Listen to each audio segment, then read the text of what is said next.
stay conservative, run the ball here on third down. Here's Richardson. He takes it in for his first NFL touchdown. And Pittman takes it inside the 20, the 10, towards the end zone. Touchdown on 2nd and 28. The Colts capitalize. Richardson to Pittman, 39 yards. So I have no idea why that wasn't full screen. I like it. New video, baby. Finally. Whoops. Totally didn't mean to do that. But hey, everybody. It's the crew. We're back. It's Saturday, week 2. All right. Already started week 2 on Thursday with the lame Eagles barely beating the Vikings.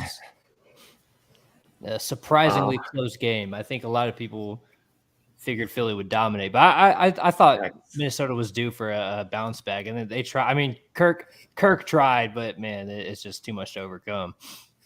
Does anybody watch the Thursday night games anymore because how trash last year's schedule was? I have it on when I'm in the gym. I think they did better with scheduling. I think scheduling them, they've been better the last couple years. I remember there was a stretch where it was like the Jets and the Browns. When they were like the 2 worst teams in the NFL, they played every year on Thursday Night Football, and nobody knows why. Yeah. When the Color Rush uniforms first came out, Thursday night games were terrible. I think it was last year too. I think it was Monday night games. I think it was Monday night games were bad. Well, Thursday night games were like notoriously bad. They had like after the Chiefs Chargers week 1. That was a good game, and then from that point on, the entire schedule sucked. Like I don't watch Thursday night football. I watch a college game because I know like the professional game's trash. So I don't watch any primetime games unless it's the Colts. That's it. Yeah. When I'm in the gym background. Yeah, when I'm in the gym, I'll put it on like when I'm doing cardio. I'll put on the Thursday night game because it's like third quarter. I'll put it on, but I'm not watching the whole thing. It's like 20 minutes of it, and then I just go check stats later. Yeah, it depends where we're at in the season too. Like if it's for like seeding or like an important potential playoff matchup, I'll probably tune into that. But this early in the year, man, it's just on. It's background noise. Yeah, Chad, Kirk had to put up 60 points this week. He had to. That was the only way the Vikings were staying in that game. That running back was almost as bad as DJ. Yeah, that's tough. That's tough. Whatever his name is he the one that's getting like? Yeah. What 100%. Like no matter how bad somebody plays, they don't deserve to hear the things that he got after none of that that. Game. As my headline reads, I'm the president of the anti-Deion Jackson club.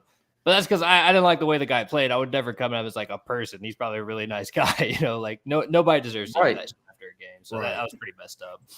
But that's typical Philly fans. Or is that a Philly fan or was that a Viking fan who did all that? Telling, man. I mean, if it was a Philly fan, they booed Santa Claus. So, like, let's never forget. They have a track record there, yeah. All right. If it's a Vikings fan, don't be a piece. Like, there's enough of that hate already. Uncalled for.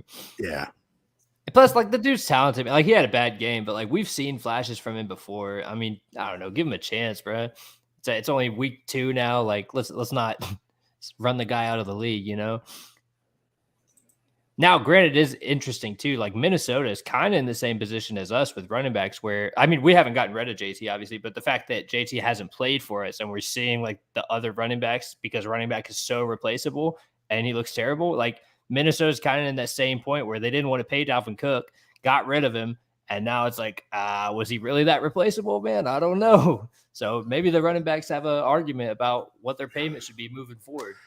I think it's fool's gold in a way because, like, that team is loaded that there wasn't enough ball for Dalvin in that aspect. Like, you have Hawkinson. You have arguably maybe the best receiver right now in the NFL, in JJ. Mm-hmm. And you still have other solid pieces there on top of a quarterback who you're paying. And it's his last year of his deal, but you're still paying. And you want to move on from Kirk next year. So, like, do they though? That's the question. I mean, he's still balling. That GM has made it public that they don't want to pay Kirk big money. That's so, like, I don't know. To me, I'd keep him around, man. I mean, he's never the problem. Like the problem with Minnesota for the past 2-3 years has been their defense. Yeah, like they're always in games. They're always a high scoring unit, and then their defense sells. Like no matter the big names they have on there, Eric Kendricks, Patrick Peterson, whatever, they just choke on defense. I don't get it, man. I mean, they're like the Colts of the early 2000s, in my opinion. Just not as good.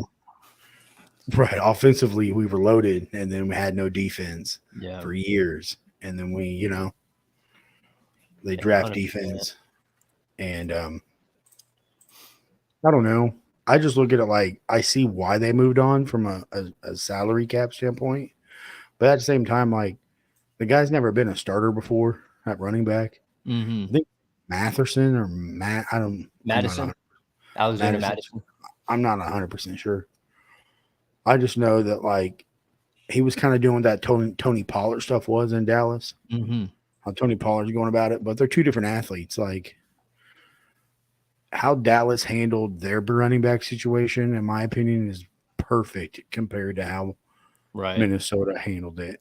Like Minnesota probably should have paid Dalvin, given him another like a 1-year deal, like all these teams are doing. But I can't fault them for also saying, "Hey, I'm not paying you $8 million or $11 million that you're getting." So it also helped Dallas's case, like their situation, that Pollard was outplaying Zeke as the running back too, as the second guy on the depth chart. He was outplaying the first guy, and like they're overpaying the first guy, so it's easy for them to just ship him out of town, and let the next guy move up. But yeah, I mean, I 100% see what you're saying. I think it's interesting too, like transitioning to where we're at with the running backs. Obviously not good last week, right? As we review the game a little bit, like Deion Jackson, I think it was 14 carries for 13 yards and 2 fumbles. Like that's Trent Richardson bad, maybe worse. Like that's a really bad fucking game, right? Now we've seen, I think it was an Instagram post or something, like JT's in the practice facility getting ready, says loading or whatever. Like we need him back, dude, or we need someone that can tote the rock in the running game. Our offense is incomplete without it. So I'm looking forward to getting JT back week 5, or one of these guys just stepping up and being able to carry it, man, because like the running game last week was really unacceptable to our standards. It wasn't good at all.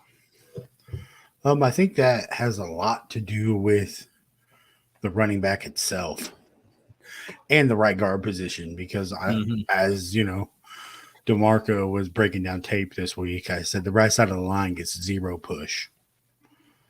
Like 0 push. But when they do get push, I mean, JT would be getting 10 yards of carry when they get push. Right. But it's just like the inconsistency. I also think play calling was by Shane at times super conservative. Yeah. Conservative, and then like weirdly over aggressive in the wrong spot, like with the multiple going for it on 4th and everything. I don't know. I mean, sure, we can dive into it. Not like this is what I was saying to you guys last week as well, is like, man, it's tough. Like I was frustrated with some of the play calls like that, some of the over going for it, I guess. But at the same time, we have to remember this is Shane's first game as a head coach too. Like he's technically a rookie too. You know what I mean? Like we just have to hope that he's able to self-evaluate and be like, all right, I went a little too hard here. I could have backed off here. Like, you know what I mean? Kind of break down his own game, which I'm sure he does. Like these guys are the highest level, right? So hopefully he can learn from that and just get better overall as the team grows together. But yeah, I mean, last week for sure, there was some questionable play calling, questionable decisions on 4th down that we didn't love, that probably could have changed the game a little bit if we went the other way. I mean, your defense is red hot at times. I would have punted and said, hey, Trevor, continue to throw dots. Because if you're going to beat me, I'm going to put my best 11 out on the field to do it. So, yeah, and I mean, we're playing that well, too. I mean, as far as their offense, like Travis Etienne really couldn't get moving against us. I don't remember what he finished the game with. I want to say like 50 yards maybe. But not, I mean, not a game worthy of that caliber of player, right? Like he's a really talented player, and we did well to contain him. So we played well against their run game. We honestly covered pretty well. Like everyone was really worried about the secondary, and for the most part, this might be a hot take, but for the most part, I felt that they played pretty well. The problem is Calvin Ridley is the fastest man on the field and made those guys, DeAndre Baker, I believe, was covering him for most of the game. He made Baker look silly. But aside from that, and aside from Ridley torching us, I thought our secondary mostly played well. Yeah, I do too. I mean, Zay Jones made probably the catch of the year. It's a good catch.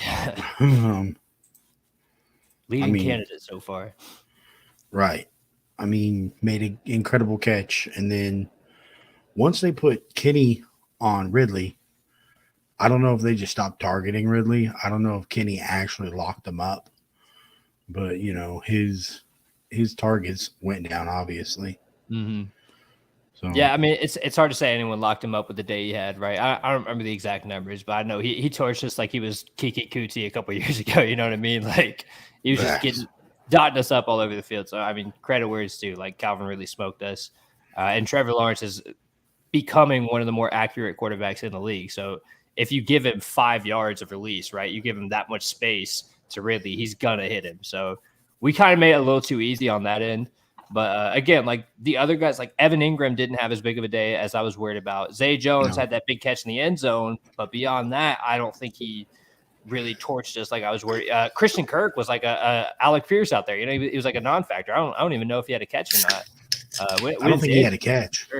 And that's one of the guys we were worried about coming in. So again, I like defensively, we really played pretty well. I know they scored like 31 points. Like the numbers make it look like we were worse than we were, but a lot of that was just Lawrence being accurate and Ridley having way too much space to himself, right? And these are things that we can fix as we move forward and as we really decide who's starting at cornerback, because I'm not sure DeAndre Baker is the answer there. That's honestly like one of the biggest worries I have moving forward is Baker, and if someone else takes that job. The way I see it is one of those corners, outside corners, if Juju's playing this week, it's Juju's spot. Agreed. Yeah, agreed. So I don't necessarily care which corner it is. I just want a corner to step up. And I also want give me something. I also want our second round pick to actually get on the field and do something. Yeah. I think you will, man. I know there was some doubts about Juju. I shout out to Damon. He's in the comments. Miss you, man. Hope all is well. But I know Damon wasn't a huge fan of Juju. I am though. I'm a believer in Juju Brents. I think he's going to be a playmaker for us. He just needs to play. Got to get on the field. Yeah, he needs to play. And like now that we've seen Baker potentially could be a problem, right? Maybe it was a game plan thing, but he got smoked, right? It is what it is. So that job is open. Like, yeah, Juju can step up, especially as a second rounder that's expected to play. Like he can step up and take that job. So it's all on him. So we really just need to see the guy take the field and take that job. Also, shout out to Lou in the comments. Downs and Pitts will have big days. Certainly hope so, man. Downs look great. Pitt had a really good game. Shout out Chad. Always Flowers is the worst corner in the league. After 1 week, his PFF grade isn't too high. I didn't take too much issue with Flat. Like I was really just aggravated with Baker the whole game, man. Like, well, I mean, that's an all-pro, dude. Like, that's essentially Baker's a rookie playing against Calvin Ridley, who's before he got suspended is a legit all-pro. So, like, that would be like a rookie going up against Marvin Harrison and getting waxed. Yeah, I mean, essentially, like, I understand that it's not a level playing field, but at the end of the day, it's the NFL, man. Like, you're facing a superstar every week. You know what I mean? Like. True. We got to be able to do something. We can't just let him dot him up like that. But again, like I don't know. I don't think Flowers is a star or anything, but I didn't see him get roasted that many times. I believe he was the one that Jones had that highlight catch on. But like that was pretty solid cover. Like at some point, there's only so much you can do in that position. Like a dude makes a highlight catch from a super accurate throw. You know, what are you gonna do? But I don't know. I think Baker was the biggest hole to me. Sorry, I know I seem a little out of the conversation. That intro, the way it loaded up, kind of bothered me, so I've been like messing around with it. 1 second. I'm about to try and play it. Ignore me. Ignore this moment because I'm about to try and play it. Let's see.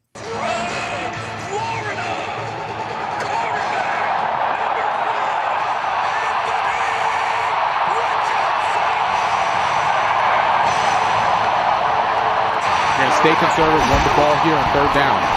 Here's Richardson. He takes it in for his first NFL touchdown. And Pittman takes it inside the 20, the 10, towards the end zone. Touchdown on 2nd and 28. The Colts capitalize. Richardson to Pittman, 39 yards. Okay, we're good. Hell yeah, baby. We're good. Hell yeah. We're good. You see how Hey, quick welcome back. Welcome back to Kicking with the Crew. you see how quick I work on the fly? You see what I'm Yeah, saying? I just make things happen. All right, I just make things happen. The OG fans remember the Matt Ryan to Alec Pierce touchdown, but it's gone. It's gone forever. It's gone. We got a guy at quarterback, and we're gonna highlight him, baby. Yep. And that, I mean, that's something to discuss too as we review last week's game, man. Like AR is not near as raw as we were led to believe. Like this guy is poised. He's super talented, obviously, potential out of the world, but he probably had the best rookie quarterback debut across the league, I believe. I personally think between him and CJ Stroud, I know CJ Stroud didn't he put up numbers, man, and that team was just trash. Damian Pierce was like 39th ranked running back last week. Yeah, it was real. 39th, bro. And he's an RB1. So I don't know where Deion Jackson. Yo, he played Baltimore though. That's a lot to ask. They are Yeah, tough. but, but it's Damian Pierce. Damian Pierce came in with like high expectations of a second year, what he was supposed to do. They got no offensive line. I mean, that's not my thing is Damian Pierce. All right. I don't care about their offensive line, right? Because if you give a running back expectations, then the offensive line shouldn't matter. You know what I mean? Like Jonathan Taylor last year, he probably would have had a better year, even with a bad offensive line, in my opinion. But I still think CJ Stroud had a hell of a game, and they don't have that much of an offense. I mean, their wide receiver core is what? Average at best. Or not even average. It's bottom of the league, man. They got Robert Woods. It's a lot of like question marks across the board. I think Woods is their most experienced guy. Right. And everybody else is Woods, Tank Dell, and Michi or whatever his name was. Right. But like question coming marks, off of leukemia. Yeah. So arguably one of the worst. Most unproven for sure. Yeah, Robert Woods is, hasn't been really a wide receiver one ever in his career. He's always been a wide receiver two behind somebody else. So Nico Collins, that's right. Yeah, that's true. He's a weapon for it. He had a good season last year, but again, like it's just question marks across the board, man. Like Mechie was great in college, but we don't know if he's going to be that guy. Tank Dell, great in college, but we don't know if he's that guy. Like I 100% agree. Like their wide receiver core is average at best. Like when they're really rolling, they're going to be an average core. So I'm actually looking forward to how our secondary matches up with them tomorrow. I think our secondary is going to build some confidence tomorrow, to be completely honest. I like what I saw out of Kenny Moore last week when in the second half, the moment he went one-on-one with Calvin Ridley became irrelevant. Yeah, not as much of an impact late in the game. Yeah, at that point, we were able to get pressure on Trevor Lawrence in the second half, and it just kind of – and then for some reason, our defense fell apart in the fourth quarter. It is what it is. Yeah. It happens. I think we went into that game thinking we were going to lose. Me and DeMarco picked us to win just because we're homers. But at the same time, we should have won the game. And I really think we were a run game away from doing so. Had we punted a few times instead of going for it and had a run game, I would. Yeah. Had we punted instead of going for it or gotten in field goal range and kicked it, and had a consistent run game, I agree. That was like one of my biggest frustrations too. Is like we have one of the best special teams units in the league, man. Like we've seen that the past couple years, and now Rigo's back. He didn't play last year, and we still had a good special teams unit. Rigo's back, and we're not giving him a chance to play the field position game and let our defense dominate from there. That was really frustrating to me. Don't forget that punt return at the end of the game. Which one? That was the one that ruined it. That was the one that put the nail in the coffin for us in that game. Yeah, granted. That punt return put them all the way down in our 30. Yeah, I just mean specifically our specialists. As far as the actual team, I mean, it's just got to get covered like 100%. I think we're wasting money on an analyst that is specific toward using analytics. I forget what they titled him as, but we hired a guy to do these analytics for in-game, like going for it on fourth down. And yet we were like 0 for 3 at one point on fourth down conversions. And we were 2 for what, 13, 2 for 12 or something on third downs total. Like, what are you doing? What are you doing as an analytic guy if you're not able to send, to the offense coordinator or to the head coach, like, hey, this isn't working. We need to do this on this play. Like, if you're a numbers guy, let's look at the fucking numbers. Let's recognize that something is not working today. Let's try something else. Yeah, I 100% agree. So just a little bit, man.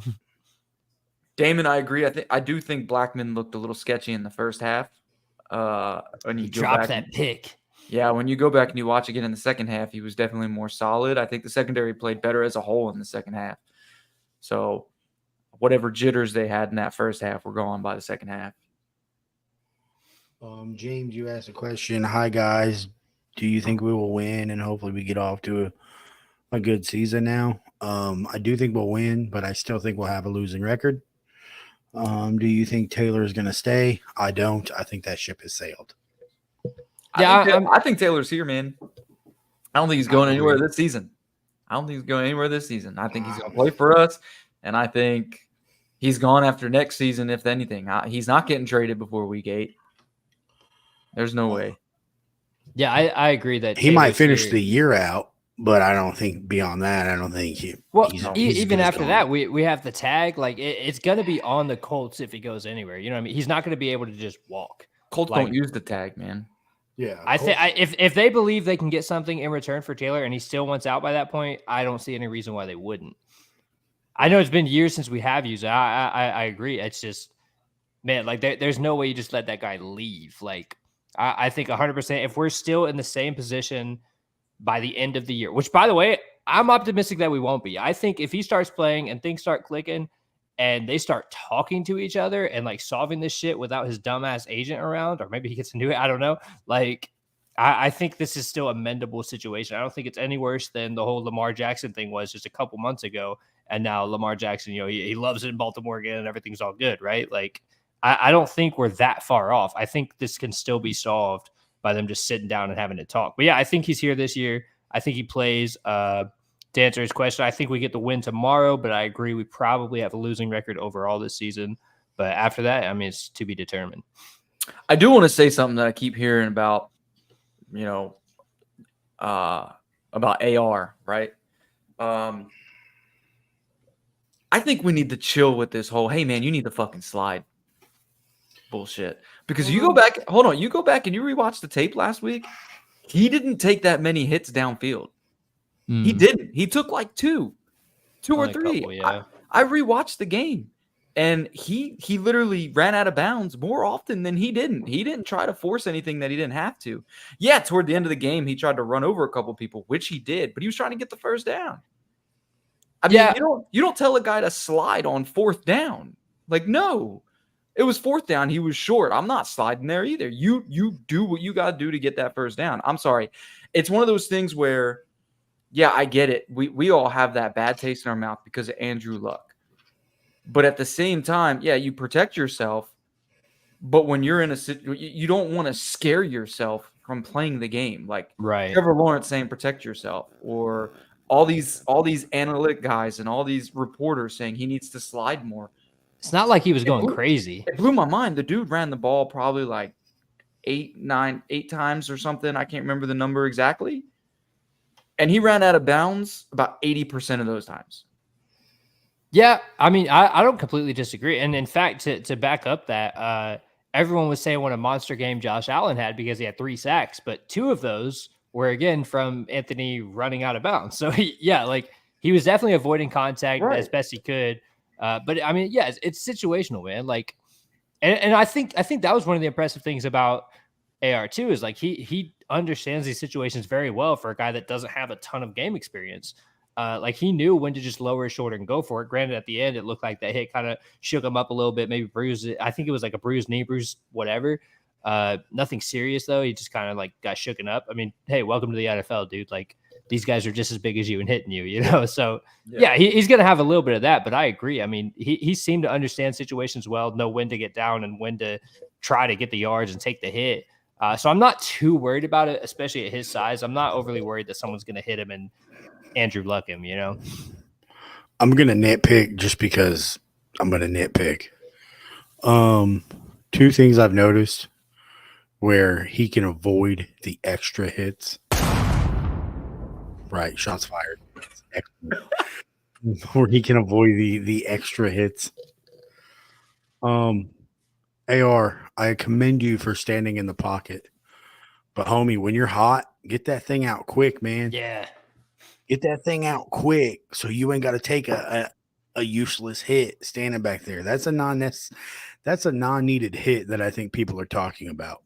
I don't mind when he went, Earl Campbell on 4th and 5 and put his shoulder in somebody and got it. Like, in that time it's needed. What I don't want to see is when Shane gets real creative in the run game and we hit that pistol, that flex bone pistol look, and AR doesn't go down. Homie, get the yard you can and get out of bounds. Sure. Like, while those hits, they may not be severe now, I don't want to take that chance later. So, like, learn your hots, get good at getting the ball out quickly, which overall, A-, B+. And then if it's a 4th and 5, be the Earl Campbell. But if it's 2nd and 3, I got no problem if you get the 3 yards we need and then you slide. Yeah, no. I agree. 100%. Not against sliding, yeah. Right. Yeah, I'm not against sliding. I'm against when the game's on the line and you need to make a play. And your At 4th and 5, make it. Do what you need to do.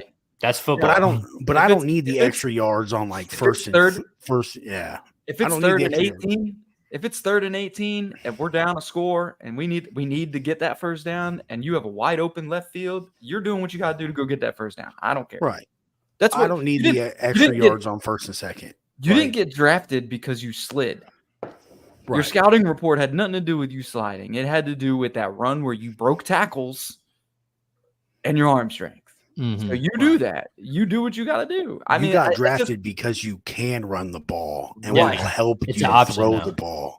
I don't want you to turn into Justin Fields where you throw the ball and you can't run it anymore because they've coached it out of you. I want you to run the ball. That is why we drafted you.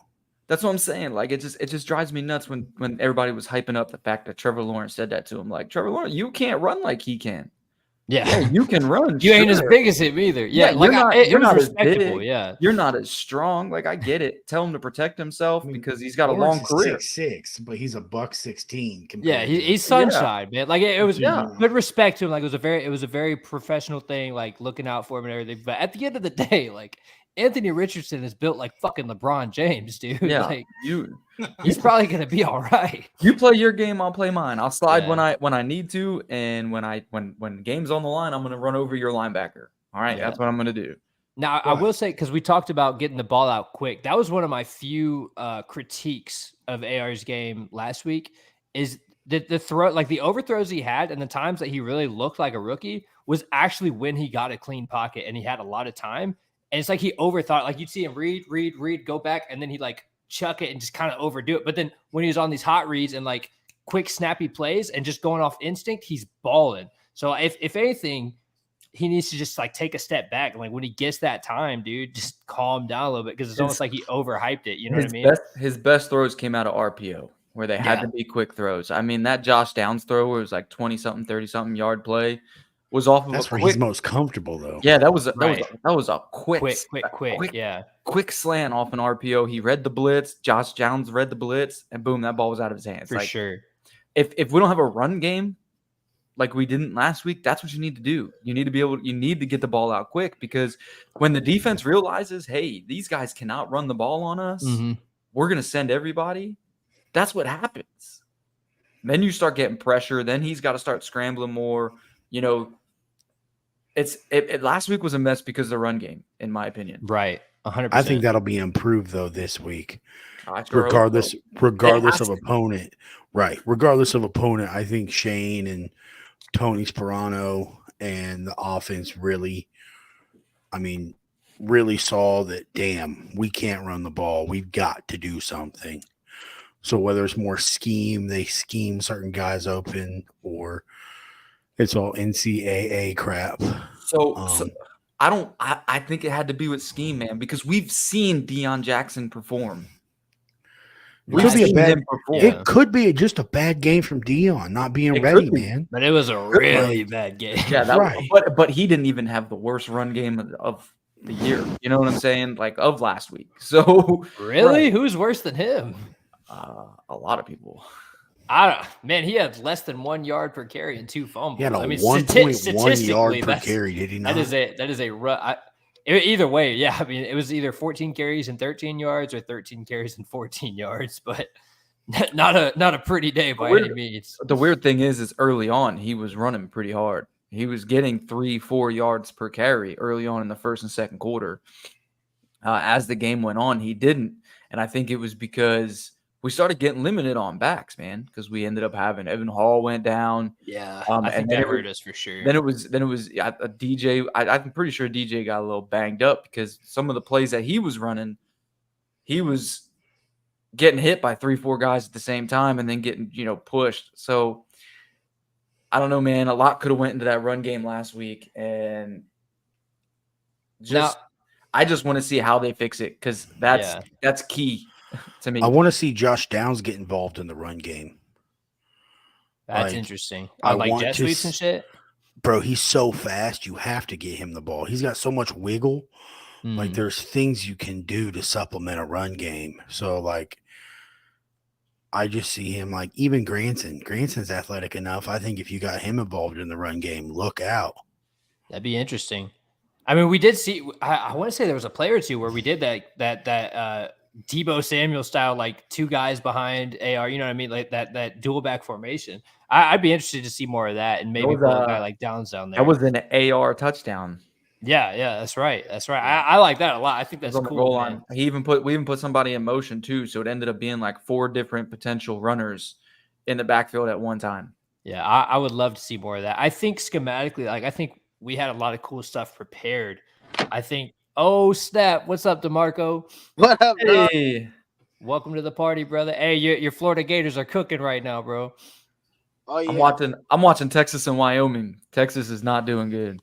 Oh, but yeah, I wanted to say, I think part of Deion Jackson's issue, I don't think he was supposed to have 14 carries that game. I think we were going to do a little bit more committee, you know what I mean? But then Hull goes down, and do you really want to trust a practice squad rookie, Jake Funk, having a bunch of carries, so he kind of got pushed into more carries potentially being banged up than he probably should have had. You also got to give credit to Jacksonville too, because if you look at how their edges are set up on defensively, they've got good edges, man. They've always had good edges. So when it comes to trying to run that read option that we ran a lot last week, Josh Allen's he's not bad at defending that play alone. He played it well, yeah. Yeah, and you go back and you watch that game. I mean, there were some holes that were missed by Deion, but then at the same time, defensively, they played pretty well last week. Y'all get a Carson vibe wins last week, at all? No. Oh, dude, I did. Because I see the similarities so much between this offense and the offense that Frank ran, minus the creativity. I didn't really think so. I think it was week 1, and I think Shane was kind of being nothing the same. Oh, there's some nuances. Just you can tell, like they said, some certain things are the same, but certain things are different. Like obviously, Shane's creativity is 150% way better than anything Frank did. But the RPO game is so similar that I was all like, man, this is like Carson Wentz 2.0 in a way. If I say we're capable of doing it now, though. If I say anything that looked similar and gave me kind of a vibe of Carson Wentz vibe, was how energized our offense looked compared to last season. Agreed. That vibe, I will say, I got it because last year, man, even through weeks 1 through 5, our offense just looked so boring and dull and. No one seemed energized. Like MPJ is not going to run a 39-yard touchdown. You know what I mean? Like no big plays. Does it week 1, big play, boom. I do want to say that like the one interception AR threw last week, I don't even want to say that was necessarily his fault. I just think it was a good defensive play if you really watch it. I know DeMarco Receivers probably were too close together. They were too spaced together. There wasn't no spacing.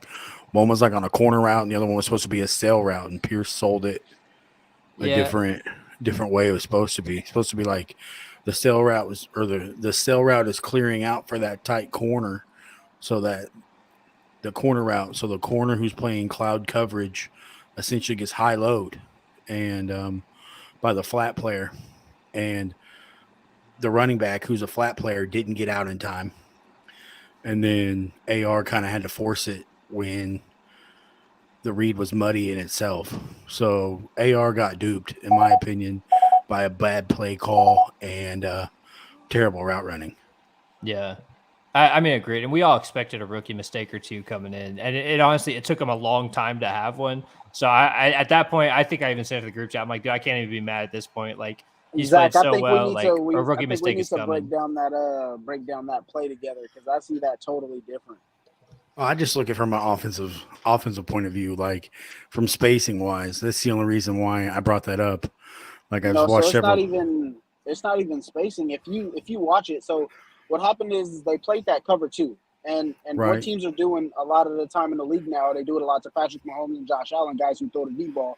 We're going to play cover 2 to force you to take the short game. And what happened is, as the game went on, AR wanted to try and make a big play because obviously at that point we needed to score.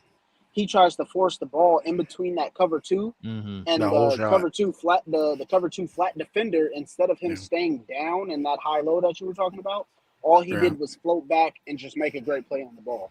So they tricked AR is what they did in that cover 2, or at least that corner tricked AR and baited him into that pick.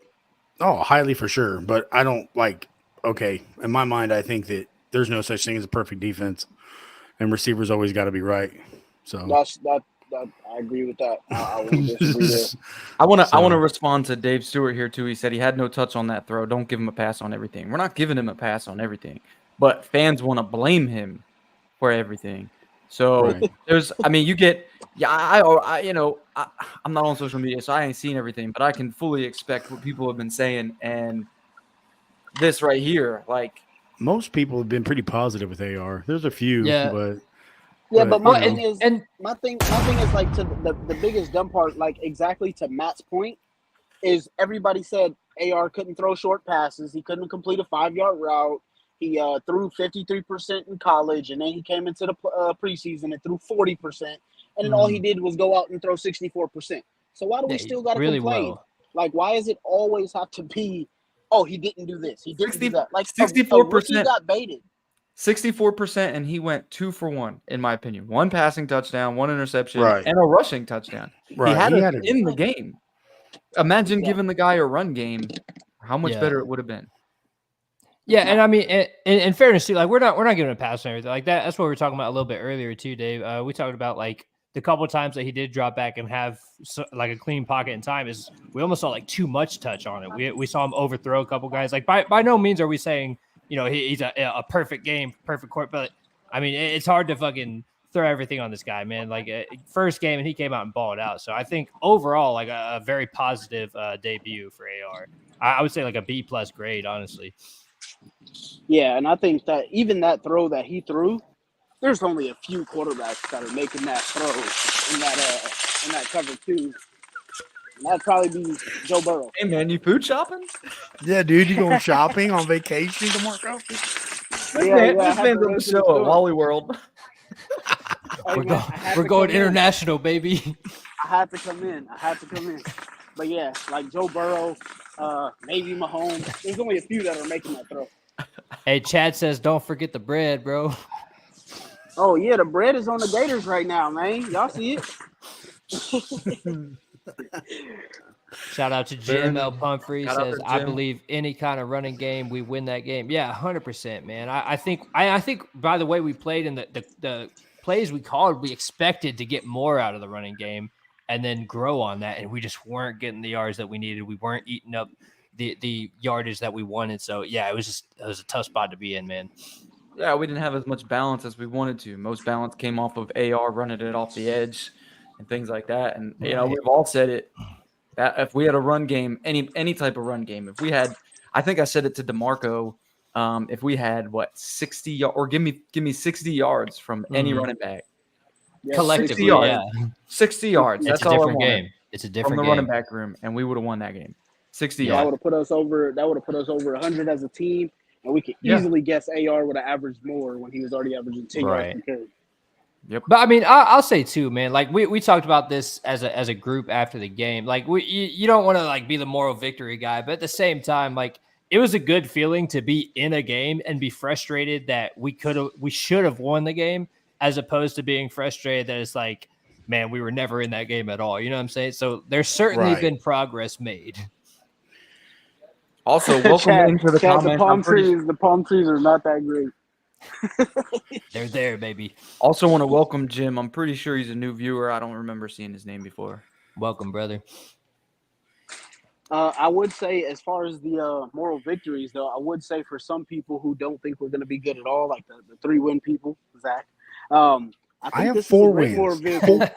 Oh, my bad, 4. But I think for somebody like Zach who might think that this season is a complete wash and you're just developing, I think if you're watching that game, I mean, I don't mean to speak for you, Zach, but I think if you're watching that game, I think you see a lot of positives out of your offense and obviously your defense to say maybe we might not be as bad as I thought we might be.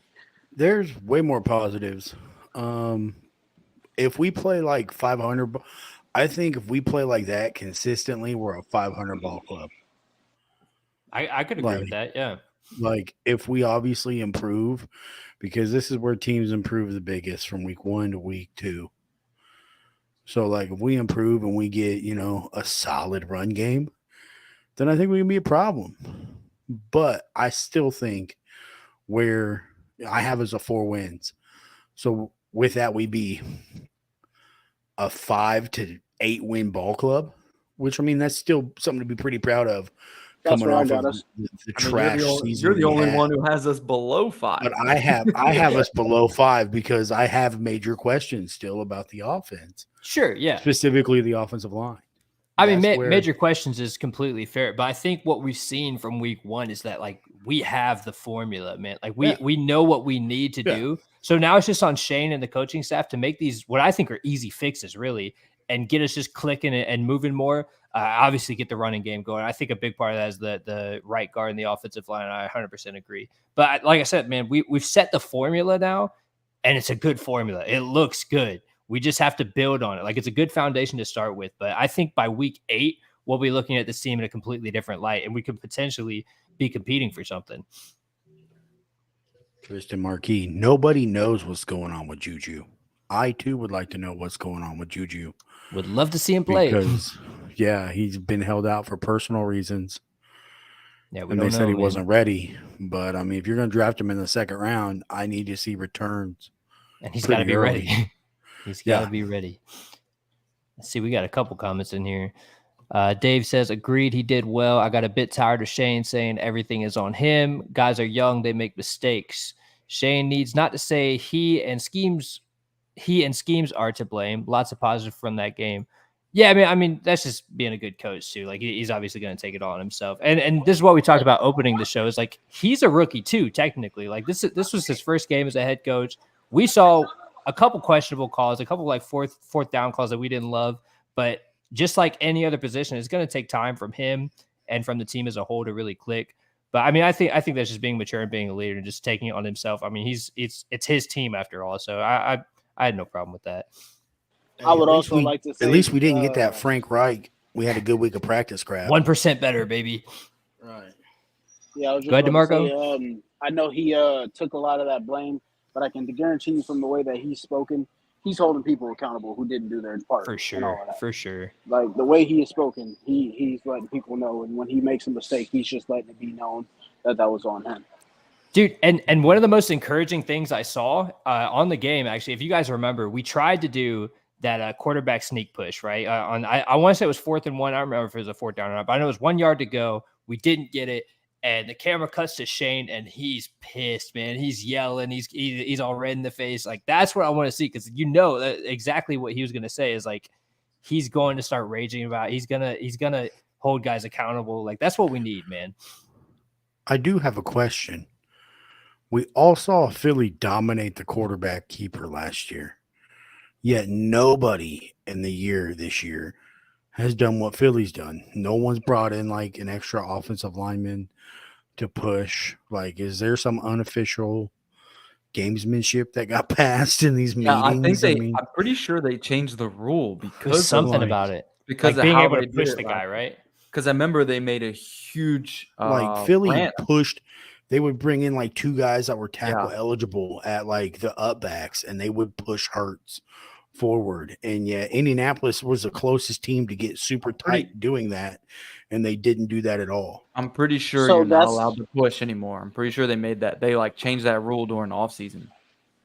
No, I think you still can. I think they might have took out the person in the back. So usually the running back that's standing in the far back, I think he can't push anymore. But the tight end and the receiver that are directly behind the quarterback, I believe they can still push. I think they just adjusted it.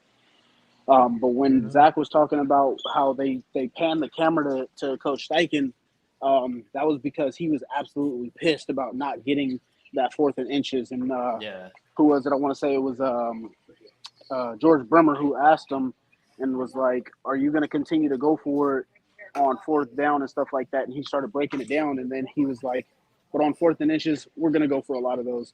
You got to be able to get 4th and inches. We gotta execute," is what he said. Yeah, and that's okay. Like we don't want a conservative head coach. What we're worried about is falling into Brandon Staley and Frank Reichisms, where we're just 4th and 20. Yeah, let's freaking send it. You know what I'm saying? Like I literally said it on the show last week. Yeah, we don't want to make bad 4th down decisions, but aggressive is okay in the right situation. And I think Shane can be that guy, though. I'm not overly concerned about it yet. I only have one complaint with the 4th down call. I would have punted like the second one when it was like 4th and 3.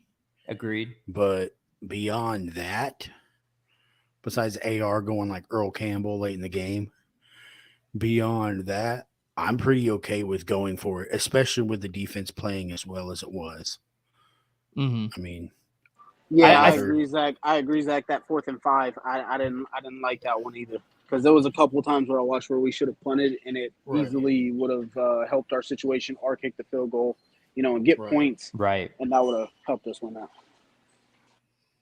But again, like I'm never going to complain about a coach going for it, like being aggressive. It's just finding those right situations. I think the fourth and 5th was really the only one that I was absolutely like throwing my hands in, like, what the fuck are we doing? Like, let's play field position here. Let's make them drive the field. And I think that was pretty unanimous. But beyond that, I mean, I don't have much complaints about Shane's play calling last week.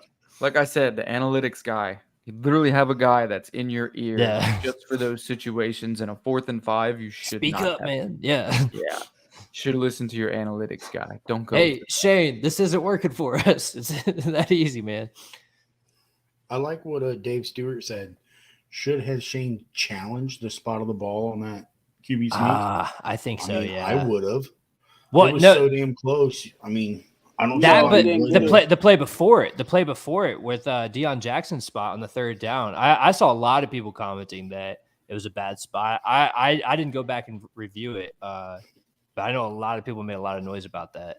No, I watched that play a couple times. It did not look like he got it. So personally, myself, I wouldn't have. I mean, I can't remember what exact.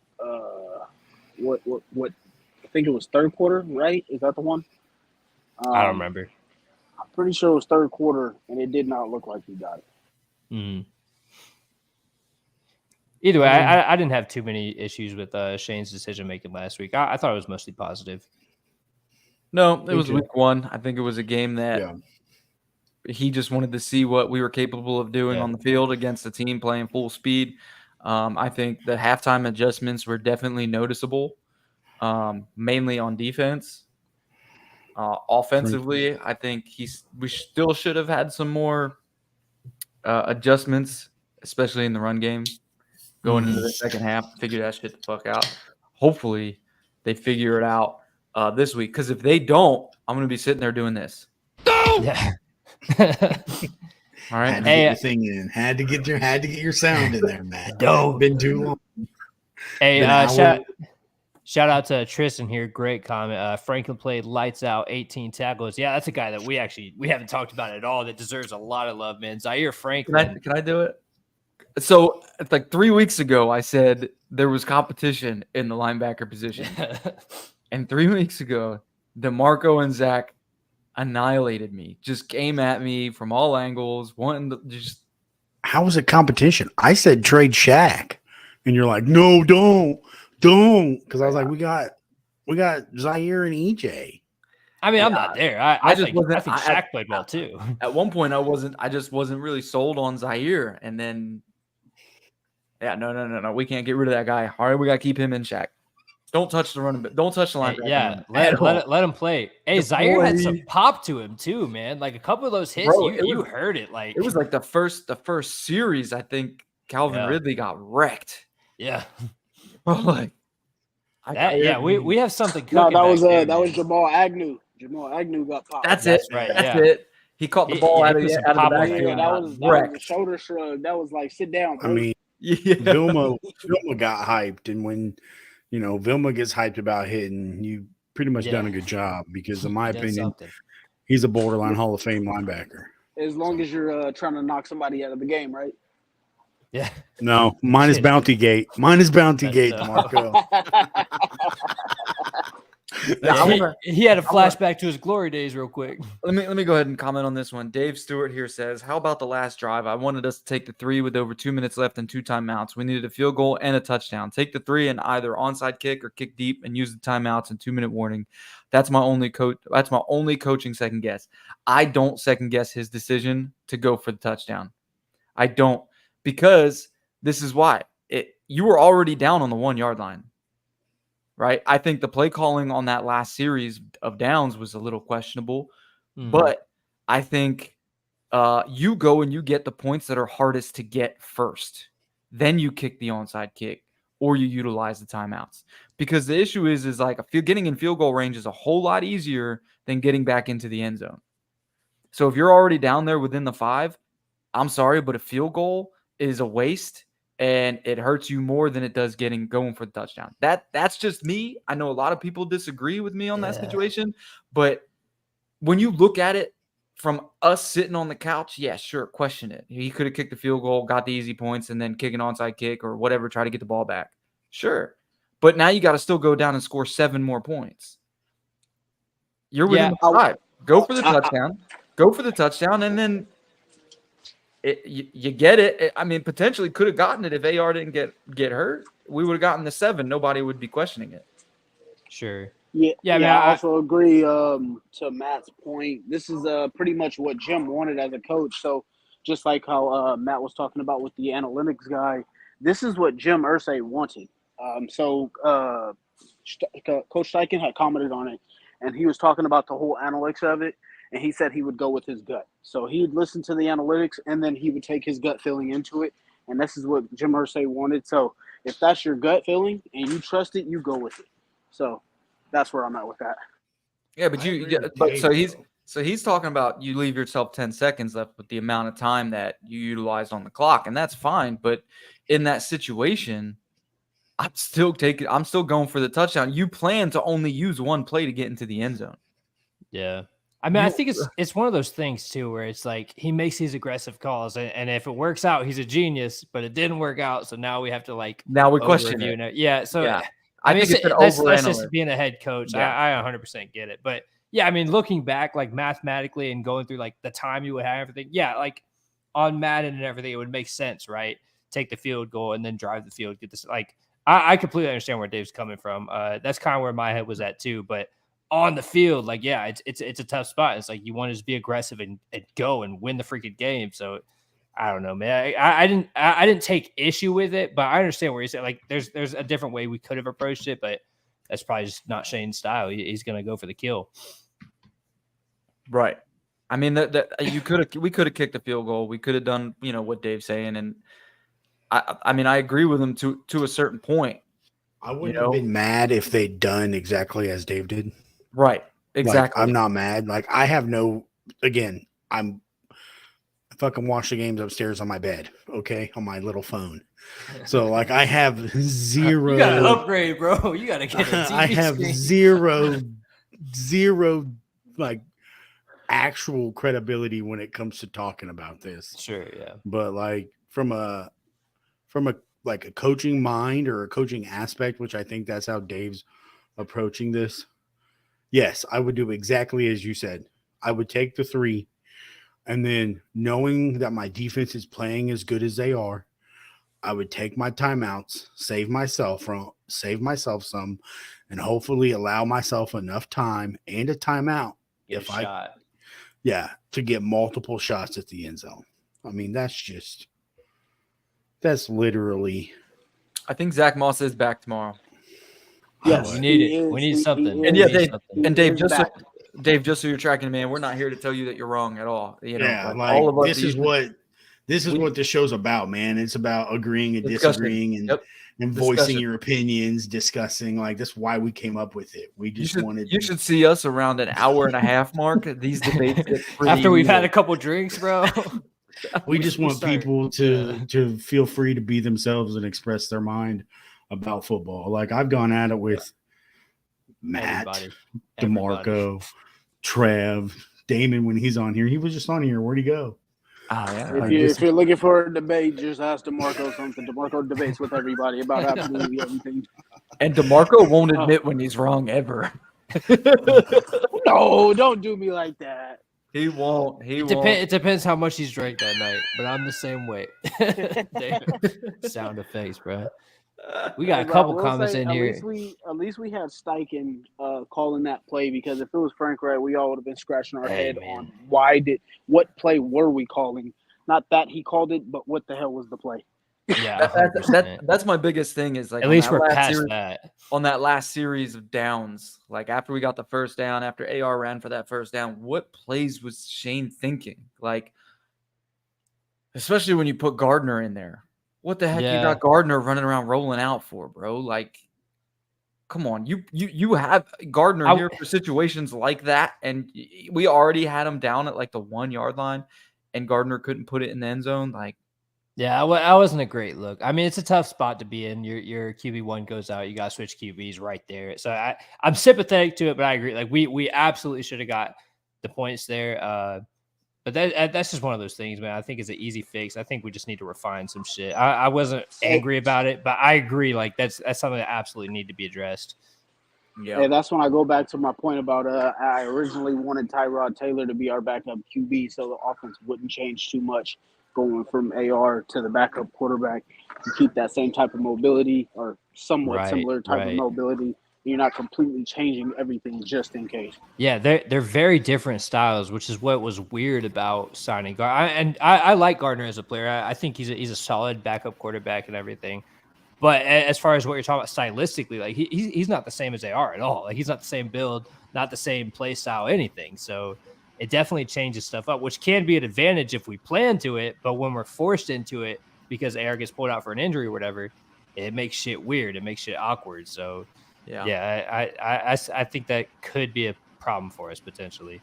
With this comment, we're going to go ahead and slide over from the Jags game to the preview for tomorrow. I know Zach asked about this probably, I think, like 30 minutes ago. He's been waiting for us to go ahead and switch topics.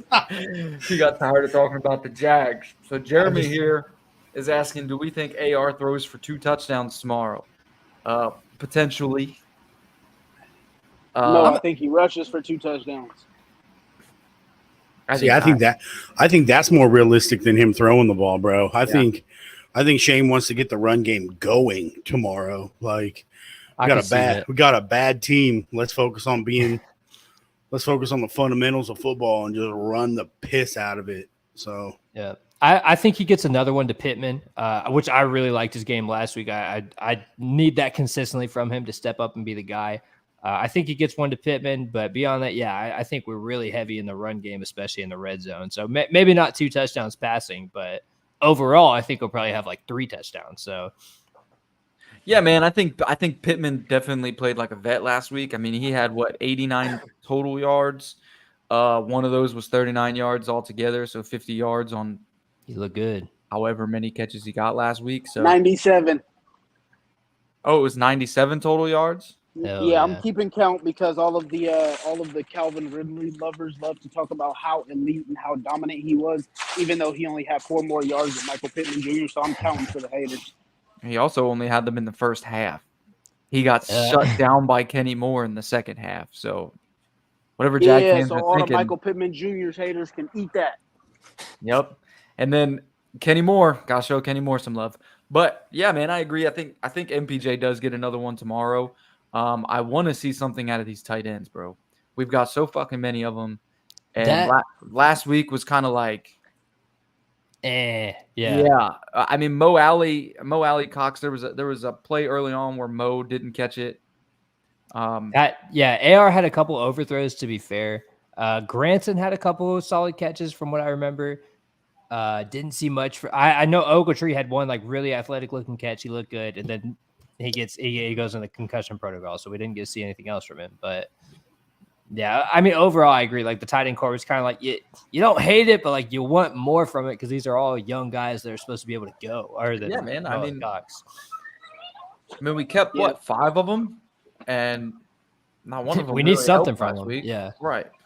Yeah, 5 of them, and Jelani is on IR, so I think that had quite a bit to do with it. Yeah. Will Mallory was also inactive that game, so he didn't play. The pass that Trev was talking about was one of the reasons why I'm really over Mo Alley Cox. It was thrown pretty high, but Molly Cox, you're 6'7", bro. If he's that's fair. Yeah, it's high for a reason. Jelani Woods, then that's a catch, and that's exactly why we don't need to be paying Mo Alley Cox $11 million to be on this roster because you can't make those type of plays. Because he's a glorified fullback. Jelani would have caught that thing over his shoulder and kept going. Yeah, 100%. Exactly. It would have been overthrow. And then obviously Drew Ogletree, him and Granson, I think, were on their way for a big game, but Drew got hurt. He got the concussion. Yeah. And then Granson, I think the game plan just kind of switched up when we pretty much only had one tight end left. Right, kind of went away from it a little bit. And I think too, like talking about guys just not performing. A couple of the comments here as well. Man, where the fuck was Alec Pierce, dude? Like we saw some encouraging shit from him last year in his rookie season, but I don't know why he did nothing last week. I don't know where everybody like expected greatness out of Alec Pierce. I didn't expect greatness, but I expect something. I mean, my thing with Alec Pierce is like I got it. Everybody wanted a big year from him this year, and last year he only had a couple big games, to be fair. And even when he got his first touchdown, I think that was like his first or second catch of that game against the Jags last year. So it's like he's a possession receiver. Yeah, he's not going to give you big games. But now to say this, if we're going to title him as a possession receiver, this motherfucker better start catching the ball because that's what you're known for. True. Thank you. The frustration is like I would also disagree that he's not a possession receiver. I think he's going to be used just like Devontae Smith in the Eagles. He's going to be that deep threat receiver. The problem is we didn't really draw it up for it to go his way. I mean, he's not catching the ball. I wouldn't draw it up either. I mean, he didn't even get targets though. No, he had I want to say it was 2 targets for 1 catch, and so. I just don't think he was used very much, and that's what Reggie Wayne was talking about after the game, that he was saying that it was tough seeing him not get it because there was a couple that he was open. For example, it was that one that Zach said that was a bad route by Kylan Granson, the out and up that was ran slow, that didn't free up Pearson time to get hit on that deep post that should have been a touchdown against that coverage. So it's stuff like that where he didn't get the target to get the ball. So it's just simple stuff like that. Yeah. Some of these players, like how you guys have been calling a rebuild and I've been slow to get to it. This really is just a test year to see who's going to fit Shane's system. That's we fair. can see a lot of change. That's fair. I want Downs more involved. Yep. He looked good. Bro's got wiggle. Bro's got separation. Shifty. Bro is shifty. You can get creative with Josh Downs. For sure. And use him like he is, in my opinion, outside of Jonathan Taylor, hot take, maybe the second best athlete on the team on offense. Not counting the quarterback. Not counting the quarterback. I was about to say, bro. Not counting the quarterback. I was about to say, Zach. Offensive position. Right. Offensive position wise. That's hilarious.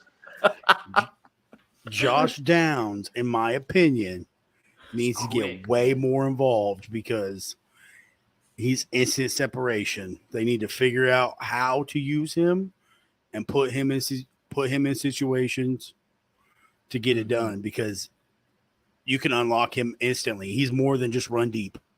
He is as advertised, dude. He is shifty. He's quick. He's a burner, man. Like, I agree. Let's start scheming him up. Let's give him more touches, if anything.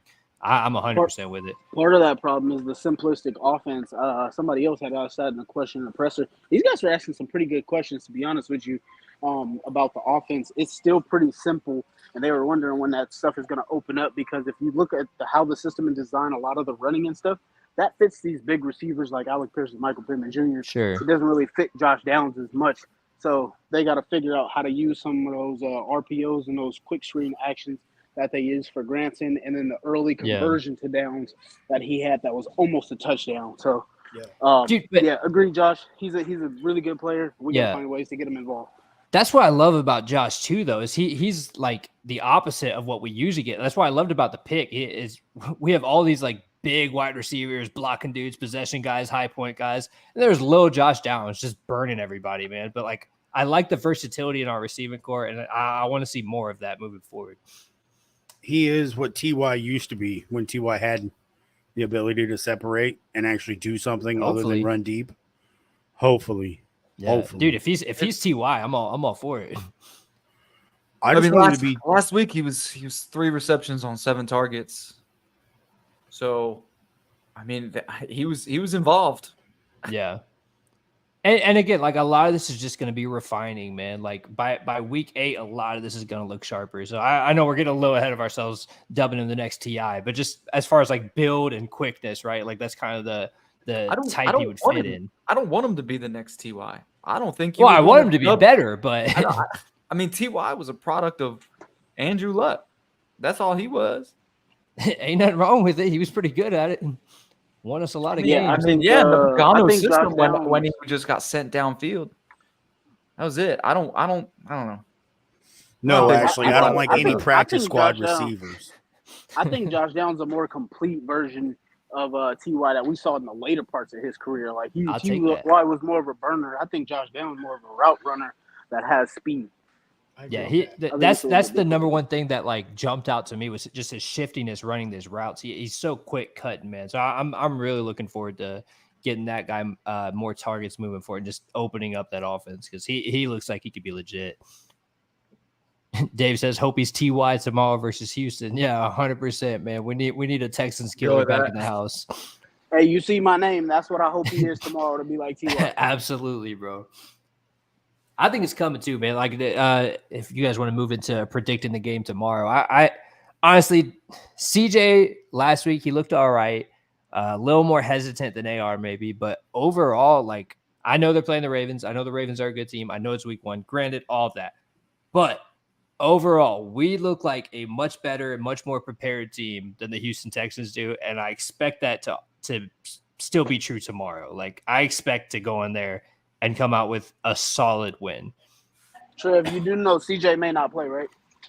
Yeah, I know, and that's going to be a big question too. We talked about a little bit as a group of whether it would be better to play CJ or Davis. I'd actually prefer to play CJ right now just because he doesn't have experience, whereas Davis does. But Davis Mills doesn't scare me. You know what I mean? He didn't scare anybody, so I'm okay playing that too. I think either way, we should come out of this with a win tomorrow. I think CJ plays, man. You can't. It's too early for them to be like, oh, CJ's. You would play him without Laramie Tunsil? Yeah. If he's healthy, yeah. If he's healthy, I'm not. Without Laramie Tunsil and a shoulder injury, I would. No. That's the thing. That's the thing with his shoulder. If his shoulder's good, I'm playing him regardless of who else is injured. But if his shoulder's not good, then yeah, of course I'm not playing him. Bro, Davis Mills chopped up the Colts last year, week 17, for us to get AR. I would play Davis Mills, rest my quarterback, and not have him end up like Cam Newton with a messed up shoulder because this Colts pass rush is coming. 1,000%, DeMarco. Say it again. Say it louder for the homies in the back. I'm just saying 1,000%. I'm saying as a coach, like if my QB1 is healthy, I'm not gonna not play him because of like situations. You know what I mean? Like I'm still gonna play him. But if he's not healthy, if his shoulder's not good to go, then yeah, of course not. Like, yeah, let's not take the risk. Let's put in Davis Mills. He shredded us last year. Let's do the same thing. Yeah, I get what you're saying. It's just, it doesn't make sense to me to not start a guy if he's healthy just because someone else is injured. I wouldn't do that. Hey, I got issues with Texans fans right now. So, hey, if they want to play them and be stuck in the dumpster and be drafting another quarterback again pretty soon, They're gonna That's turn fine him with me into too. go Derek. ahead. They're gonna turn him into David Carr 2.0 if they do this. That's fine. thing, Let's do that. That's fine. That Bro. does not affect this at all. Let's do it. I That's don't fair. care. That's fair. I have the Colts winning tomorrow 35-10. Ooh. I have Yeah, AR. I like that, Zach. I have AR 200 rushing, 200 passing, Oh my God. two Hey, TDs everybody- throwing, Oh my! 2 TDs God. rushing. Everybody take note of this. This is the most optimistic Zach has ever been, which means AR we're fucked. comes out, puts the league on notice, and says, "I am this year's Rookie of the Year." Oh my God! Indianapolis, your savior is born. I mean, That's all my right. prediction. I'll take it. My prediction is not that steep. I have us winning like 24-13. But a healthy win, a steady win. I think we lead the whole game. I think we control the game. I think AR has a solid game. I think our defense really beats up on them because I don't trust their offensive line at all. Their receiver core doesn't worry me. So, yeah, I think we kind of just beat them up. But I didn't have 35-10. I'll freak out and be over the moon if we're there. AR has 28. It counts for all 28 points. Easy. That'd be sick. That'd be sick. That is hilarious. I actually got the Colts winning 27-17. Really? You have Yeah. Texas scoring 17 points? Yeah. Very nice. Yeah, I still think our secondary is questionable. I mean, it's Questionable. I mean, yeah, that's their fair. their receiving core is questionable, but Both I don't know. questions, Even yeah. to be completely honest, when we were putting 45 on them with T.Y. Hilton and Andrew Luck, they were still letting up at least 17 points. Yeah, but this is the same defense that shut them out no more than 2 years ago. Yeah, I was about to say that defense was trash then. Yeah, well, I still see 17 points. We'll see tomorrow. I've been making hella jokes about them only being able to score 9 points since everybody wanted to come with AR jokes about accuracy. So I got this being 20. I got it being 28-9 Colts. No touchdowns given up. I'll take that too. I'll take any one of these.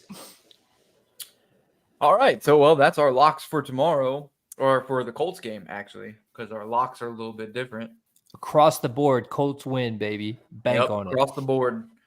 All right, that'll lead into our locks then. Across the NFL, we're gonna do a little NFL segment. Who y'all got? Man. Oh, before we go real quick, I would just want to say, since we all did pick them to win, and this should be a layup for us, if we don't win tomorrow, Colts Nation, we got problems. Off of that, I got the Bills over the Raiders. Give them a beat down, lock it. Go ahead and put your money line in, whatever you want to do with that game. 35-10 Bills over the Raiders. They better. If the Bills don't come with the heat tomorrow, like you talk about questions, the Bills need to start asking questions. Last week they looked soft, they looked messy, they looked unorganized. I know the Jets have a good defense, but man, like if they can't hand it to the like, I'm not saying beat the Raiders. They need to what you just said, 35-10 them or better, or the Bills need to start asking themselves some questions. 100% agree, Trev, and they can go ahead and send Stephon Diggs to the Colts for a first-round pick since they got all these problems. Bring him over. It's all right. You go ahead, Trev. You go first. Or you go second. Yeah, Zach and I had the same ones. I'll let Zach do. We talked about earlier. The one I settled on might seem weird, but I'm going to say the Giants over the Cardinals because there's no way the Giants are that bad of a team that they get 40-piece and do nothing about it. And the Cardinals, I think, are the worst organization in football. So I think the Giants have a bounce-back week. They look like a football team again, and they get it done. I'd say Giants healthily, probably like 24-10, something along those lines. But Giants are my lock. There's no way they're that bad.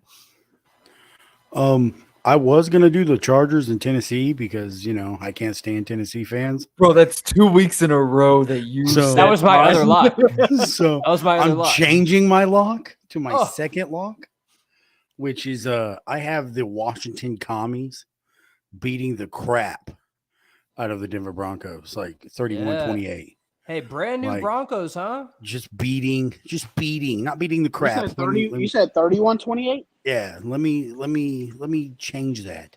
A 3-point game is getting the crap beat out of you? Well, that's what I was getting ready to say. I have them beating essentially the Broncos, and I think that this game will beat the crap out of them.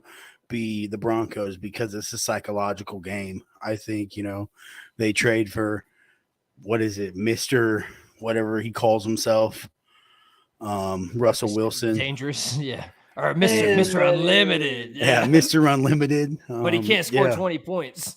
So Broncos country, let's ride all the way on the L train. Yeah. I have the Commanders beating the Broncos.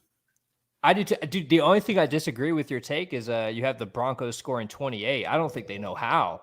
I don't think they're physically capable, man. I think if they don't, Sean Payton will become unglued. That's he needs. Yeah, he needs to. That. That's the only answer for Denver, and that's what they brought him in for. So it was spectacular and interesting to me last week that they looked like the same old Broncos from the previous year, scoring 16 points against a average at best Raiders team. So. Brand new Broncos, my ass, dude. That's crazy. So I was going to go Commanders again, but I'm actually Matt taking my team. So, but here's the thing: I'm actually going Chargers, and that's why Damon brought it up, or DeMarco brought it up earlier because of Eckler being out. And I'm even going to go further and say Tennessee still doesn't score an offensive touchdown at all. Holy crap! You really think so? I really think so. I really think that offense is terrible with Ryan Tannehill. When do you think they make the switch? They go Malik I think it's probably going to be I don't know, man. It depends. If Tannehill has a repeat with a guy like DeAndre Hopkins, did you see how many times he tried to force the ball to DeAndre Hopkins? It was not pretty at all.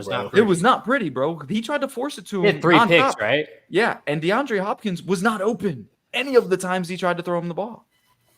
He wasn't open. Titans fans thought they got prime D Hop, so keep throwing it to him, Tenny.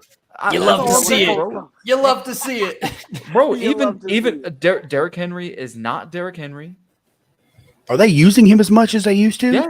Yes. He not 30 times a game. He rushed 15, 16 carries, I think. Yeah, he was out. He got out-touched by the backup running back that they just drafted, I think, by 3 touchdowns.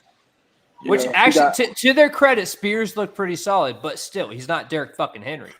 Is he the one with the arthritis in his knees like Todd Gurley? Yes, that is him. Is it? That is him. He got, actually, he has no ACLs. Nice. Tristan, I disagree. I'm glad D-Hop didn't come to Indy. Yeah, I'm okay with it. I just don't want old vets anymore. Yeah, didn't want him. Nope. But again, like I was telling DeMarco when we were talking about it earlier this week, you're not going to throw 3 interceptions against the Chargers and lose by 1 point. No, Chargers make you pay on offense. No way. They got Andrew Luck 2.0. They'll even with Eckler out. Even with Eckler out, John Kelly, whatever his name is, that boy he ran just as hard as Eckler. Yeah, why you don't pay running backs? This is the reason why that was one of my locks as well, because the Chargers are always ready for a shootout, and the Titans are nowhere near ready for a shootout. No. They can't get out of their own way from what it appears last week. So yeah, I agree, dude. I think this game gets ugly quick. I think it does, and I still think Tennessee Titans do not score a touchdown tomorrow. Dude, someone's getting fired in Tennessee if that happens. It's going to be fired. I think the Chargers score 35 plus like they did last week, but this time they win. Yeah, and I think Tennessee Titans only score 6. So it's gonna be like playing Madden on rookie. Bro, I hate the Tennessee Titans, but that's a hot take, man. I'm sorry. That gun sound. That is a hot take. Bro. I don't have them not scoring. If this was 3 years ago, I wouldn't be saying this. But here's the thing: they've made 0 changes to that offense. That offense has declined. They've gotten older. This is like playing goddamn senior citizen home, like a bunch of Alzheimer's and chess. What do you? I just don't see it, man. You still have Ryan Tannehill when you've drafted 2 quarterbacks since. You have Derrick Henry, who's on his last leg. His best, highlights are now in the gym. You know what I mean? Like your receiving core has declined. Hey, and it's quote that gotten one. worse. That's a good quote. Yeah, quote that up. Hit the timestamp on that one. I think that was a Titans fans are going to be livid. Write that down, Matt. That's like at a buck. You said that at best highlights are in the gym. a $1.18, something like that. So look, I mean, it's too early for me to start doubting Henry. But overall, as a team, I agree, man. Like they look like a mess. There's no way Tannehill is the answer for them moving forward. But then like Willis isn't ready and Levis isn't ready. So it's like, what the fuck do you do, man? Like you just keep rolling out Tannehill. Ryan Tannehill, yeah, he's not ready either. So yeah, they're in a tough spot. Caleb Williams. That's hilarious to me. I'm all for it, man. I'm a quarterback 3 years in a row in the top 2 rounds. That's crazy. They pissed off Colts fans everywhere and take Marvin Harrison Jr. I would be sick. I would be sick, man. I would. It's not going to help him though. It's not going to help him. I would put a hole in my wall to get him the ball. Yeah, that is true. That is true. But the only reason I think they can still score is because I'm not out on Henry yet. I believe he can still play. I'm not going to start doubting him yet. But I agree. He's towards that back end of what you expect from a running back, even though he's one of the best, right? So I think they can still get something done. But man, like Tannehill's got to stop. I mean, he can keep doing it as far as I'm concerned, but as far as they're concerned, he's got to get out of their own way, right? He's got to stop, throwing dimes to the other team. I like Mike Vrabel, but he's made no changes to that team since he's came here. He's stubborn. Everybody's caught on to what he wants to do, and it doesn't work anymore. It's not 2019. It's not. You can't run the ball that heavy anymore in the league. And as much as I love like the run game and running the ball and playing physical defense and beating the crap out of the opponent, you have to have someone who's a capable and consistent passer in today's NFL. Yeah. And this year, Tannehill isn't it. Like Tannehill is playing like Matt Ryan played last year. Yeah, it's ugly, dude. It's ugly. And they also haven't fixed their injury problems. They still always hurt. Yeah, Jeffrey Simmons. They like that because then they can use that as an excuse later on when they're, 9 and 8. Yeah. That last year or the year before, whichever year it was, they just couldn't stop talking about, we have a record amount of injuries. It's like, cool. Your GM doesn't do his homework, dude. Like, you guys suck. What do you mean? Y'all are trash. That's not a testament to you. That means like you need to fix your freaking roster because you have a bunch of like me's out there just getting lit up. That's hilarious though, man. I hope it's true. I hope the Titans don't score ever. I'm sick of them. Their fans annoy me. I'd laugh all the way to the bank if they get blown out by 30 points tomorrow. Any game that's ever mattered for Tennessee fans, they've always started or came up 1 yard short. That sentiment rings true. Just sit there and think about that. And I hope it happens tomorrow. I hope the game's close tomorrow. Just so they can come up 1 yard short. Just so Tragic Hill can throw a pick again. Nope, because then you're going to have the same thing that they've been saying. Man, we threw 5 interceptions, had 6 quarterback hurts, and every injury that you could think of, and we barely lost. They got every excuse, man. They got them in their back pocket, just ready to go. Same as maybe it's a Tennessee thing because the Volunteers fans watch. They're gonna do the same after this Florida Gators game when they take this L tonight. They're gonna do the same thing. Nope, I had a dude talking to me about national championships, and I was like, "Oh, so we can talk. So you can talk about dusty old rings, but when Colts fans do it, it's a problem, huh?" That's crazy. Like, national championships. They just stick. Tennessee ain't won one since like. They ain't going to either. They ain't going to. That's funny, man. I maybe that's enough Tennessee hatred for today, but that's exactly why I called it a dusty old ring when I said it. I don't know. It was like 97, bro. Hey, so for the picks, for the locks, Damon is going the opposite of Zach, and he's actually locking the Broncos over the. He got the Colts getting. Oh, never mind. I'm about to say Damon chose the Colts, but he's got Broncos over Commanders. I just don't see it, man. I mean, you would think at some point Sean Payton can get that team going or get something going, but based off of last week, and I don't want to be overreacting every time to week 1, but they look like the same Broncos from last year, man. They can't get anything done on offense. It's just Sean like Payton don't have Drew Brees. Yeah, I was just about to say, it's just like Yeah. Matt's been saying about Sean Payton, that he was overrated for all that time. He's supposed to come in and fix Drew Brees or fix Russell Wilson. It's not happening. Russ ain't Drew. Yeah, he's not that guy, man. Russ was a really solid quarterback, really good quarterback in Seattle with a system that catered to him and a coach that played to his strengths. When he's asked to be anything other than that, he's not that guy. He's not Drew fucking Brees. Very few are. Like, and I agree. Like, as a guy that watched a lot of Saints growing up, Sean Payton was overrated because of that pairing with Drew Brees. Like that's a great pairing. They had a great offense every year, but that doesn't mean he can just do it with anybody. Like I 100% agree. So let me ask you this. Why did Seattle move off of Russell Wilson unless they knew that he was trash and they could just go in and plug and play Geno? Honestly, dude, I think it's Pete Carroll, man. What are they doing up Carroll. in Seattle that's any different than anywhere else? It's Pete Carroll. He just knows how to use who he has. Yeah, I think they knew. I think they knew they were getting the sweet end of that deal because at the time everyone's like, "Oh man, Russ is leaving Seattle. Like they're gonna be terrible." And granted, they didn't have a good week last week, but last year they were a good team because Pete Carroll's a really good coach, regardless of who's the quarterback. I think Pete Carroll is one of the most underrated coaches. I think I can take that. He was not gonna, trash in the 90s. And you telling me he went to USC? Yeah, the 90s, learned to coach and came back, and all of a sudden he's great. It happens. You're telling me he didn't? You're telling me 30 years later he didn't figure it out? He's a damn good coach, man.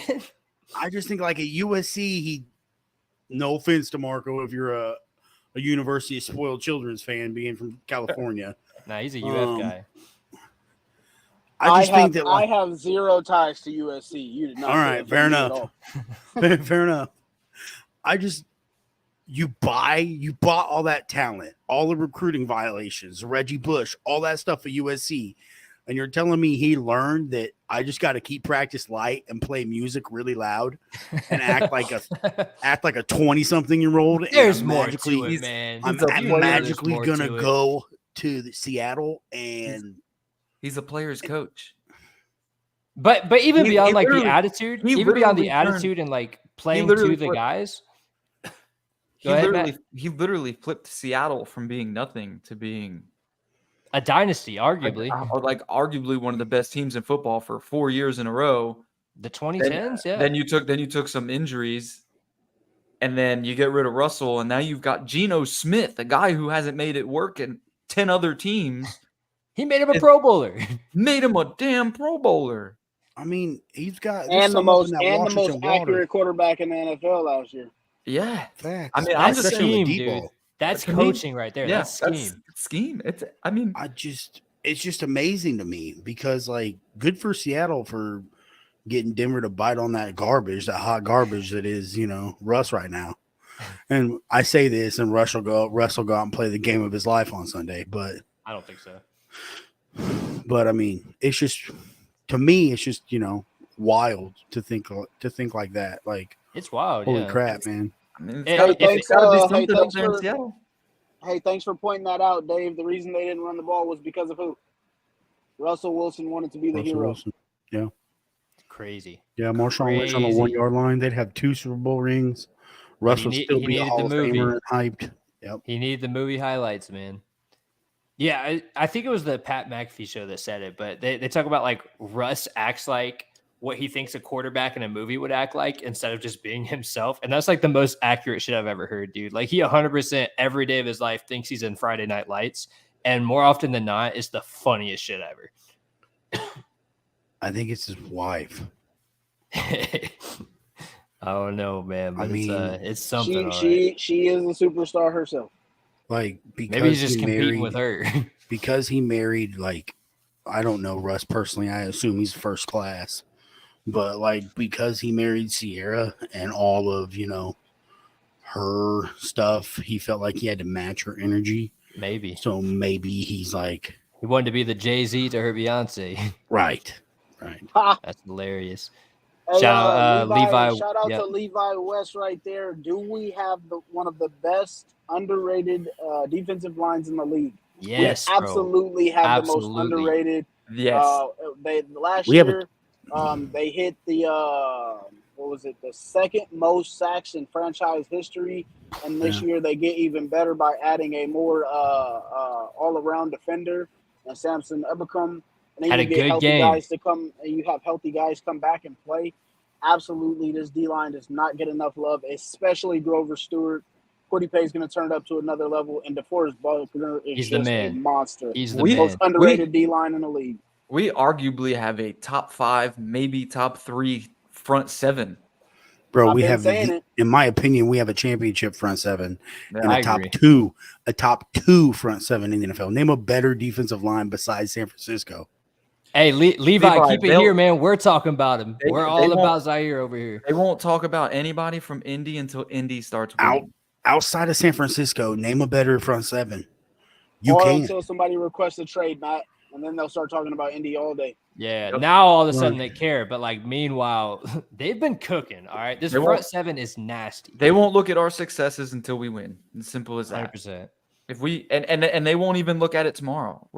We win the game tomorrow, and they're gonna be like, "Oh, they beat Houston." Yeah, who cares? We gotta beat people who matter, and then they'll start talking. Which, fair enough, that's all right. But that's what it's going to be like. They're never going to give us the respect we deserve. I would say we got to get a lot of wins. I mean, we got to get 10+ wins just because of the fact that even if we do start, we beat somebody good once, just like we did with KC and then took Philly to the wire last year. All they did was say these teams played down to Indianapolis. Yeah, so, no credit at all. We gotta get multiple wins and look like a real. And team. they have to be like what's Super the word? Bowl contenders. Dominating though. They have to be like. Oh yeah. You know what I'm talking about? I can't think of the word I will use. Yeah. Demoralize the team. Yep. It can't just be like a 1-point game or we won because they made 1 or 2 mistakes. They put a little asterisk every time, right? Shout out to Mike Tirico. Oh, well, they won because Travis Kelce had uncharacteristic drops. No, it's who had more points at the end of the game? Okay, they won the fucking game, man. But yeah, I mean, we're not going to get any love, and I think as Colts fans, most of us are or should be used to that. Like that's just what it's going to be, bro. But we're it's all right. One cover corner away from me saying we have a top 15 defense in the NFL. I'm already there. No, I'm not. We have a solid nickel with Kenny. We have 2 very capable safeties. Mm-hmm. We just need an outside corner who can, stick to a guy.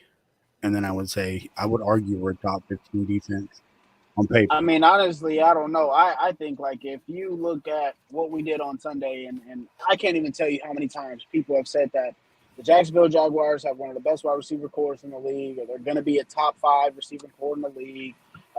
These guys went up against A.J. Brown and Devontae Smith. We're not going up against top 5 receiving corps every day in the league. Trevor Lawrence, as I explained to you and Damon, made 4 of the top 10 next-gen stats, toughest completions to make. Right. And you guys crap on these corners who are out there as an undrafted, two undrafted guys who are out there hanging with these dudes, albeit they give up some yards and some of those catches, but these guys played their tails off, man. So if they consistently get better and they build off of those games and think about some of the people that we do have to play that aren't really necessarily great quarterbacks or great receiving corps, I think this defense can really shine a light on what people have missed as long as we get those points in the fourth quarter down. That's still my concern, the points in the fourth quarter. Once we get those down, we can really start talking about not just a good defense, but a great one, but we got to do it consistently. Right. I think, too, if you compare last week's episode to this week's episode, like what we're talking about, man, like last week we were all worried about the secondary. We're all saying, man, this secondary is not ready. We're going to get cooked, this, that, and the other.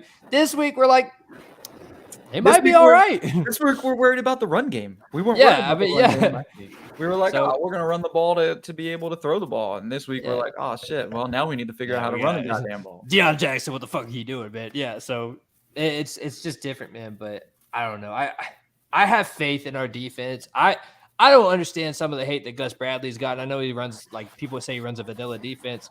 I think overall he's done a great job with our defense. I hate the scheme of the defense. I know, and everybody says that, but to me, the shit works. So fucking, I don't care. I mean, Gus is. I think he knows how to use who he has. I think putting Kenny Moore on Calvin Ridley was genius, just because you wouldn't have expected that. Yeah. Like that's a bold move. When I saw Kenny Moore following Calvin Ridley in the second half, I was scared.